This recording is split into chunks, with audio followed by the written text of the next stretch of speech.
I think we have to begin with the $20 million woman, how brave she was to come forward and talk about this in the article. So Ellen, for you, when you negotiated with Shonda, tell us what went on behind the scenes for you to come forward and share this.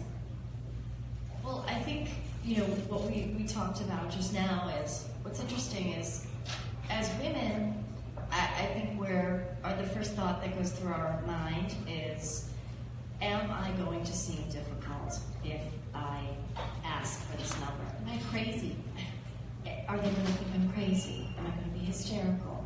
And I don't think that men do that. I had a very real number to derive my number from, so it's not like I just pulled it out of thin air. I mean, we could quantify it really simply. Grace has generated $3.5 billion over 15 years, and my team brilliantly put together a number of what we thought was fair and equitable, and also would make me part of an owner of the show. But, of course, out of respect for Shonda, and because she's brilliant and I have access to her, I thought, let me ask her and let me see what she thinks. But I did phrase it. Do you think this is crazy to ask for? Will they think I'm difficult? Will this make you look bad? And she said, no. What do you care what you look like? If you don't ask for what you want, they're not going to give it to you. But I think that, men are taught to celebrate. We as women are taught to celebrate successful men, by the way. We celebrate tech giants. We celebrate business giants. We celebrate athletes, LeBron, Kobe, whoever they are, brilliant, talented men. We applaud them. We stand up. We cheer. We celebrate. And they're just fantastic. But as women, we're not taught to be as brave and celebrate ourselves in the same way. We're taught to be quiet and to be shy and to not brag about who we are, what we do, and what we make. And as Shonda said last night, I think we need to start bragging. Yeah, by the way, I'll go to that. For all these women here, you were chosen to be here because of your awesomeness. And Shonda last night stood up and said, embrace your awesomeness. Let's become those difficult, crazy bitches who need to go. So Ellen and I were laughing about that. And for those that don't have a Shonda, you and I were talking about paying it forward and really looking out for our women. Tell them what you told me back there about this. So I think one of the most important things that we've learned in the past year in Hollywood through the Time's Up movement is, and of course we're just a small segment of the population, right? And we want to convey these ideas throughout all of the whole world, actually, whether it's agriculture workers, restaurant workers, domestic workers, tech workers, business, fashion, all of it. We need to start speaking to each other. In Hollywood specifically, actresses, we were not in a culture of being able to talk to each other, of sharing ideas, asking each other. We were really, some people have said we were separated, and I think that's kind of a victim stance. I don't think we were separated and well, at least I wasn't separated and told not to talk to anyone. But I think just hundreds and hundreds of years of patriarchy has conditioned us to compete with one another, not to be sisters, not to hold hands, not to lift one another up. Men have that camaraderie. They slap each other on the back and they get together and they brag about the things that they do. And we just sort of see each other as competition. And I think that we need to change the conversation and make the conversations, make the gossip good gossip, as Natalie Portman said the other night at the Variety Power Dinner. The conversation needs to be with each other. What are you making? What are you making? What did he do to you? Stay away from that guy. We need to help each other and support each other and let each other know, this is my secret, this is what I do, this is what I did, this is what he said to me, this is what they're paying me. Divide and conquer is one of the oldest tricks in the book. It works for everything. It's working in politics right now, and we're smart enough to not fall for it. We need to share with each other everything we know, because there's more power in numbers than there is if we're all just keeping to ourselves and keeping our secrets to ourselves and not sharing. I would say Ellen and Chandra are my new Thelma and Louise. We're not going to go off the cliff, but this is what we have. But let's talk about why we don't share, right? We don't share because I think the biggest reason we don't share, whatever it is we're sharing, is shame. We're shamed that we were assaulted. We're shamed that we were harassed. We're shamed that we were lowballed. And let's do away with the shame. We have nothing to be shameful about. We have nothing to be embarrassed about. We do everything. We raise children. We work. We take care of our parents. We do so many things. We should stand up and scream from the rooftops how proud we are to be women, how proud we are to be there for each other. And we've got to get away from this culture of shame because it's not doing any of us any good. And we have to get away from the culture as women of shaming each other. And we should believe women. And we should support women. We should defend women and protect each other because the men are not going to protect us. So shame on any woman who shames victims and say we don't believe victims. How dare you? Her daughter Stella is here. We need a whole new generation coming up. Yes, Stella! Stella, you're not so friend Coco. But it's just like me, I'm watching Ellen and I'm watching Stella watching her. And that's also part of the reason we're here as women, because time's up, everything is changing. And we're here for this power trip. Marie Claire power trips. Ellen, how would you define, what does power mean to you? Power means being able to stand up and say what we feel. Say what we believe. I mean, the sexual assault numbers in the military. I see a woman here in uniform. Thank you. Thank you for being here. I think across all careers, across all industries, we really are so much more powerful together. It does us no good to compete with one another, to drag each other down, and to stand up for these weird patriarchal ideals that have been drilled into us for generations. We have work to do, ladies. We have a whole generation of young girls that we have to make sure don't suffer the way we have suffered. This is our job, this is our work, and I'm so here for it. Ellen and I, by the way, for 48, both of us the same age, and we were reflecting back there on where we started our careers and where we are now. When you look back when you started in this career, how have you changed? Well, I told you earlier, so the first time I renegotiated my contract in Grey's Anatomy would have been, season 6. And I started the show when I was 33, so I was just about on my 39th birthday, and I was about to turn 39 or 40. And I looked at the contract, and it was for, another few years. And I said, well, wow, I'm going to be 40. And I'm a woman in Hollywood, so that means my time is definitely up. So if they want to keep me for another couple years, I better just resign, because this is the last job I'm ever going to get as a 40-year-old woman in Hollywood. So to sit here at 48, I'm going to be 49 next month, and to think that I'm at the height of my career, really. I've exceeded my own expectations, which just means my expectations for myself were too low. And I don't think that our expectations of ourselves can ever be high enough. Julie Taylor. This is the woman that discovered me. What? This is the woman who discovered me. I was bartending in New York City. I read the story. I thought she was hitting on me. She should have been. And it turns out we had a great working relationship, and she went on to be an incredible business woman. And we've all exceeded our own expectations, and one of the founders of Soul Cycle, which no one's ever heard of.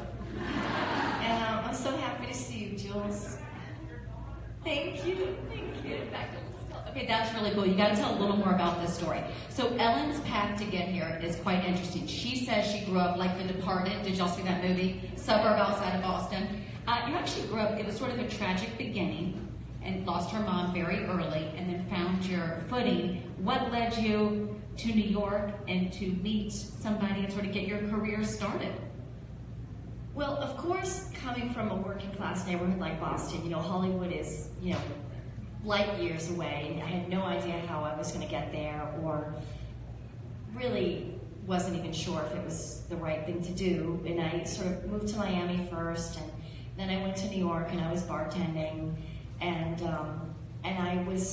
I think I had taken one acting class and I got thrown out for eating. I was like hungry and I was eating popcorn, and the teacher was like, "You can't eat in here." And I was like, "Okay, well, I'm out of here." And then I met Julie, and she sent me on some auditions.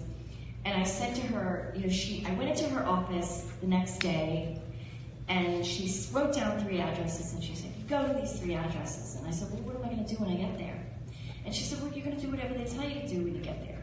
And I said, "Okay, well, I know I said I was an actress, but I'm really not an actress. I've really never acted before in my life, and I probably shouldn't go to these 3 addresses because I will embarrass you and you'll never talk to me again." She said, "It's fine, just go." And then a couple of weeks later, or a couple of days later, she called me back and she said, "You're not going to believe this, but you got callbacks on all 3 commercials." And I said, "What does that mean?" And she said, "Well, you have to go back." And I said, "Okay." So I went back to all 3 commercials, and I did the same thing over and over again. And then she called me a couple days later. She said, "You're never going to believe this." And I said, "What?" And she said, "You've got all 3 commercials." And I said, "You're kidding. What does that mean?" And she said, "It means you can quit bartending." And I went into work that next day, and it turned out the bar was closing. And they said, "We're shutting down the bar. You're all out of a job." And I was like, "Wow, this timing couldn't have been better."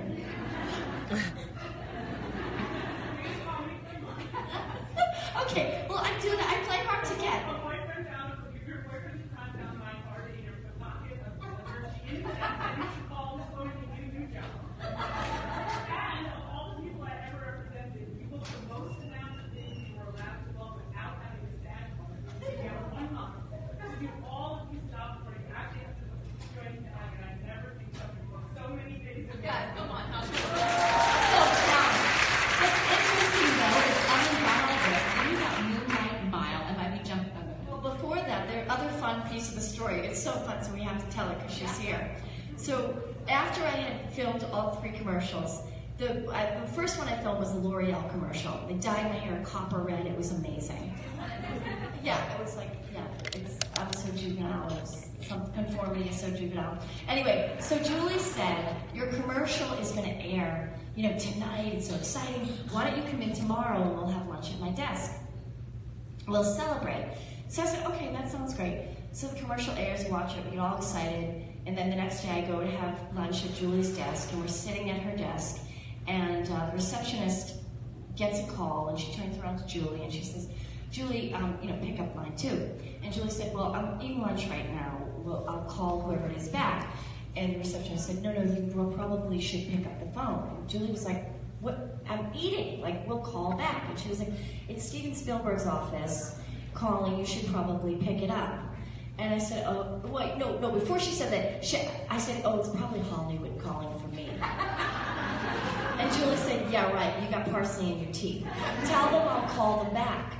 And she said, "Oh, it's Steven Spielberg's office calling about Ellen. You should pick it up." And I was like, "Told you, bitch."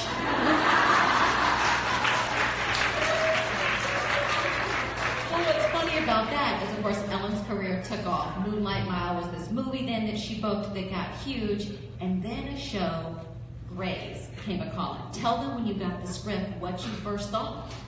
So I had done a couple of, movies, and I was trying to work with great directors and just be part of great scripts and great directors. So I was taking all these really silly small parts, and I kept getting cut out of the movies.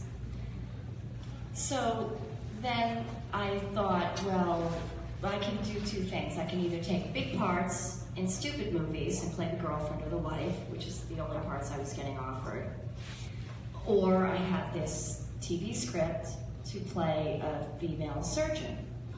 So I said to my agent, well, I could either, I'm going to be bored if I'm on a show for 7 years. This sounds like torture for a young actress. After all, I'm an actor, I'm going to be a movie star. how could I possibly do television? And how could I possibly stay on a TV show for 7 years? I'm way too cool for that. And then he said to me, well, would you rather play the wife or the girlfriend for the next 7 years? Or would you rather play a smart, educated woman in charge? And I thought, okay, you got a point. You know, thank God for some of the guys out there. And so I did the pilot, and he said, just do the pilot. These things never go. You'll get the rent. You'll be able to pay your rent for the next few months, and then you'll be, you know, broke and jobless again in no time. And, you know, we'll be having the same conversation again. And here we are 15 years later. So, for all those fans out there, I was asking Ellen backstage, everybody wants to know how much longer you will please give us, right? Ellen's been threatening since year 2 to leave us, right? Everybody knows this. So what is the answer? I have no idea. What would you tell your younger self now? That young girl, let's go back to 2004 when you got the script and you started in 05. What would you wish you could say to her back then, what you know now? What I wish I could say, what I will say to Coco and to Stella. Hi! That you are valuable, you are awesome. Don't take any shit from anybody. Don't let any man ever tell you who you are, where to go, where to stand, who to be, or what you should be thinking, saying, or doing. You do what you want to do, you tell them what you want to do, and you go after it and do it. Don't let anybody get in your way, ever.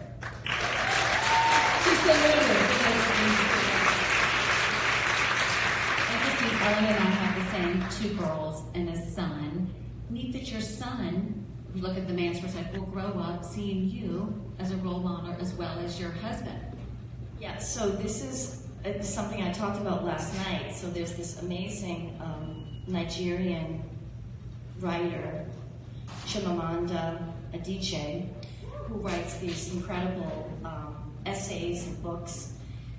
And I'm not exactly sure which one, I don't want to butcher which book of essays it is, but she talks about how we raise our sons.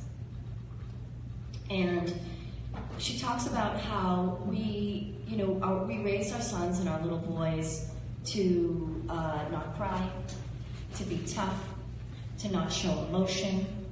And what that does to men is it builds very fragile egos. So then we spend the rest of our lives taking care of these fragile egos that we help to create. And we have to make sure we're not taller than them. We have to make sure we don't speak to them in a way that makes them feel bad about being there. We can't hurt their feelings. We build these incredibly fragile egos by not allowing men to be emotional. We need to teach our boys and raise our young sons to be emotional, to handle emotion, and know how to handle emotion and be okay with it. Because it doesn't serve us well in the end, because we do create these fragile egos that we then have to spend a lifetime taking care of. Guys, I think that's a round of applause. So Ellen, as we wrap up here, I'm looking at this great group of women. Any parting words that we can leave them? Because these are all boss bitches out there. We are all going to celebrate our awesomeness that is here today. Anything else you've learned to share with them?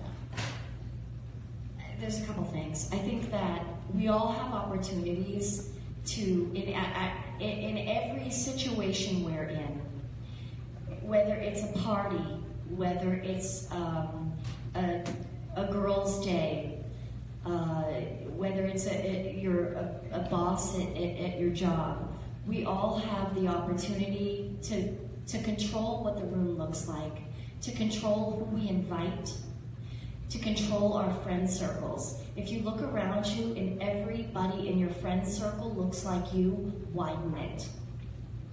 Make friends. I know it's hard as adult women. We don't want to make new friends. We're busy. We don't have time. We need to make new friends. If there isn't different looking people in your friend circle, you're doing something really wrong.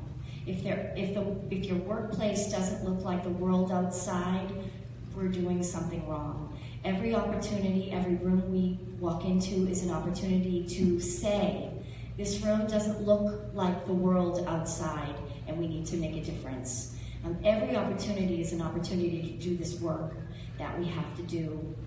And I'm so grateful to be able to have the platform to do it. I'm even going so far as to, we could talk about climate change for a second. Even on my sets, if I do photo shoots or the show, working on the show, I'm advocating for the caterers to make less meat. If we're going to a dinner, to not make meat. I mean, every room we walk into is an opportunity for us to do work. And I think we're up for it. I mean, we know the men aren't going to do it. They're tired. I love that about widening your friend circle. I've never thought about it like that. I think about it at work, but I haven't thought about it personally, and I think that's such a big one. What about empowering women? You said a little bit about, of course, we want to build each other up, all of that, but what specifics can we do? We were talking back there. Start talking to each other. Yes. We can stop blaming each other and seeing each other as competition and reach across the aisle and shake hands. And like we used to do in church, in the Catholic Church, peace be with you. Too bad peace wasn't with those goddamn priests. We need some peace. I mean, Jesus, it's laugh or cry, yeah. They still haven't done anything about that either. But I just think that, we need to learn to be each other's support system. We're not enemies. We have to be friends. We have to reach across the aisle. We have to talk. We love to gossip. Us girls, we love to gossip. And let's make the gossip good. Isn't that the best one? I was thinking about that. Because Natalie Portman. That's okay. We borrowed from Natalie. But if you think about that, what she needs is, like, so let's say at my job at Access, I hear what I make. I can share that with my counterpart. Like, hey, make sure you're worth this as well. And I don't know why as women, we don't naturally do that. I don't know where that comes from. Well, thanks so much for having me. And we're really hard to be here. And where did it come from? If one woman says, he touched me inappropriately, where does it come from to believe him and not her? Well, is it easy to come out and admit that someone's harassed you or assaulted you? Is that an easy thing to do? Do we do these things lightly? Why don't we believe women? Why are we siding with these men? I don't understand it. It's really difficult. That's a really difficult piece for me. But if you're someone who tends to believe a man more than you believe a woman, then we need to look at why we do that. Because I don't think allegations of sexual assault, I don't think Dr. Christine Blasey Ford or Anita Hill, I don't think that was an easy thing for these women to do, Tarana Burke. I don't think it's easy for women to come out and expose yourself and feel shame and feel weakness and say this was done to me. Why would we not have the compassion to believe each other? I also think we were talking backstage, and I don't know the number of bosses out here, but I hear this over and over, that more female bosses were harder on my friends coming up than male bosses a lot of time. And I think that's something that's got to change. I was just talking to your business partner back there about that. So what is it about women in power not supporting us? Maybe they had to work so hard to get there that they don't want to share it. I think it's another thing we have to look. Well, we've kind of, I guess maybe I'm perpetuating a bit of the rhetoric here, right? We're taught that if we're not bitches, right, we're not going to be taken seriously. So, there's some truth in it, but we need to be bitches to the men and not to each other. Right now? Okay, wait, as we wrap up, does anybody have any good question for Ellen they want to answer? Because I get to steal all her time up here. Just raise your hand. I love that we saw your friend from way back when. That is the best right there. It can be silly, too. Does anybody want gossip on what's going on with Grays or anything? Does Meredith have to have a love interest? Can't she just be her boss woman by herself? Yes, tell me.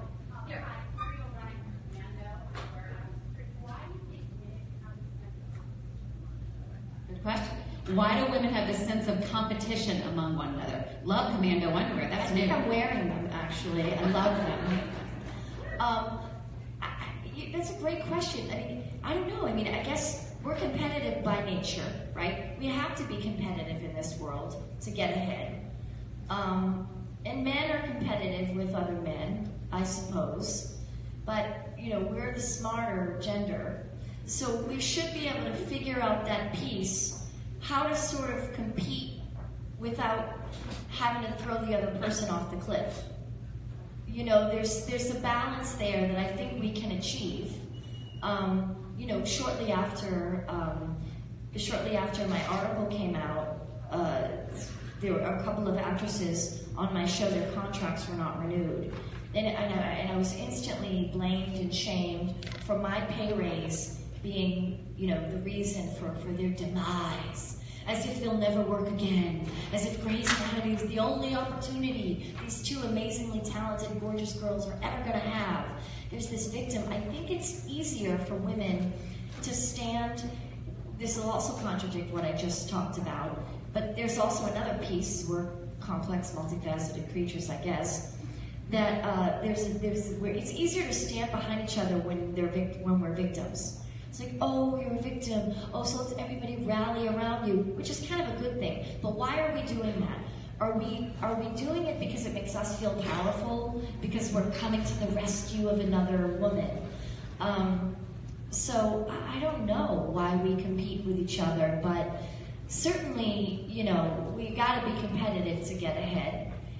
But we don't have to be nasty, and we can win listen, if you're that dope, you're gonna win the race, right? So what do you care if you both eat a good breakfast, the best man should win. And, you know, you can let each other know, I ate breakfast, did you eat breakfast? Yeah, I ate breakfast, okay, let's go.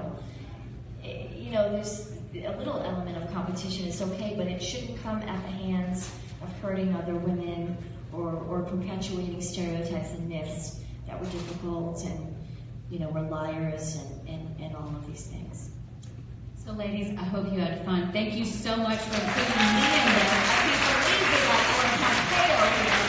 Marie Claire Power Trip, thank you so much. On your feet again one more time for Ellen Pompeo, because it's badasses like this that is moving us forward. Thanks so much. Thanks. I just want to say too, I just want to take a moment and really say thank you for everybody coming out. Obviously it didn't come out for me because no one knew who was going to be here, I guess, if it was a surprise. But to be sitting here at 48 years old and to be asked to come here and talk about what it means to be powerful, what it means to be successful, never in a million years did I imagine that I would be doing that at this stage of my career. So thank you, everybody, and thank you. Continue your bender, ladies. Bend it down. Thank you so much, guys. Thank you, Kit. Thank you to all of you. Look at the star! Oh, the star! I got you going, Bears, Mommy. Thank you. All right, guys. That's it. All of you represent the best of what Mary Claire does. Thank you to Ellen. And the best thing I've heard all day is, and this is very representative of Power Trip and Mary Claire, is one woman calling out another woman for getting her career started. So thank you. Thank you, Ellen. Time and time again, there's people that will go on and help each other. So we are just perpetuating the best of you and the best of Mary Claire. A couple housekeeping moments. One is we have about